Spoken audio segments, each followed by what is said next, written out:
Good morning! Happy Saturday! So, morning pa lang na iniabot na parcel. Nag-unboxing dayon sila. So, mga storage boxes na ina siya para organize ang mga toys ni Hised. Look at that. So cute, clean, and aesthetics. So, mag-breakfast ta. Oh, I'm so happy share you guys yung ginagamit ko na matcha. It's like authentic from Japan. So, nakita ko lang siya sa Shopee. And, yeah, the taste is so good. Like, yeah, promise. And then, mix.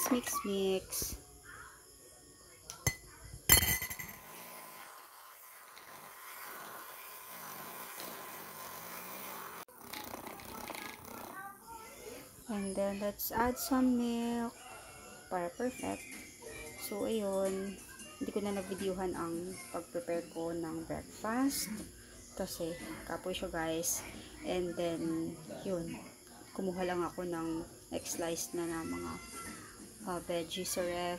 And then, good to go na yan. Breakfast namin, egg. For hubs kay may bacon siya. So, since kumakain siya ng pork. And then, after breakfast, nag-ayos siya ng solar light. So, while I said displaying, ganun lang talaga yung routine natin. Yun, may mission na naman kami gagawin today, magkabit ng light. Matagal na to dumating, pero ayun lang talaga ako nagka-time. And then, aalis kami para mag-grocery ng konti lang. Ayun, so si Hised is ready. Yan, excited na yan siya, lumabas. And then, konti lang yung grocery guys, kasi meron naman ang stock sa bahay. Ayun, nagugulo naman tayo, mga mahali sa Watson. Nahanap ko na sila para kaya inuwi. Kasi, ayun, parang ulan. And then, yun na. Umulan talaga. So, na-stranded kami. Kumain na lang muna kami dyan. Ayan, so, kumain na naman si Hised ng fries. Pero minsan lang yan guys, sa bahay hindi ako nagpe-prepare ng ganyan para sa kanya. So, order ako lang kung simple yung drinks para lipas lang ng ulan. And then, yun, nakuwi na kami pala.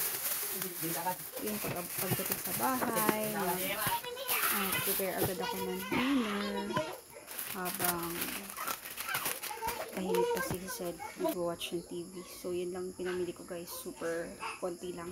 And then, yun, may nakita ko sa ref ng shrimp. So, I'll be preparing orange shrimp a la Verna. So, yun, prepare ko lang muna yung mga ingredients. Narinisan ko na pala yung shrimp guys. So, yan, mix lang ng mga ingredients pala. Super easy lang yun siyang gawin.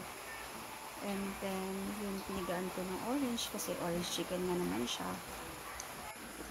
And then, pangpaalis lang din ng lansa.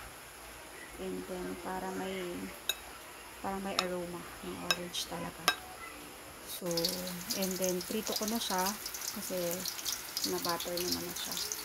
So, pagkatapos prito, yung same lang pa rin na pan, kinuha ko lang yung used na oil. And then, nilagyan ko ng butter, garlic, and then, onions. Tapos, nilagyan ko na rin ng orange juice. And then, sutay na lang. And then, yun, nilagay ko na yung naprito ko na shrimp. And then, done na siya. Super excited akong kainin ito. Yup. And then, si Habs pala, while nag-prepare ako ng orange shrimp, gumawa rin siya ng kinilaw na tangke.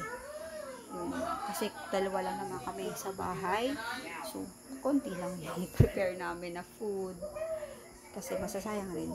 Hindi maubos. So, yun guys, ang aming dinner for today. Oh, may marang pala kami. Nahinog na siya.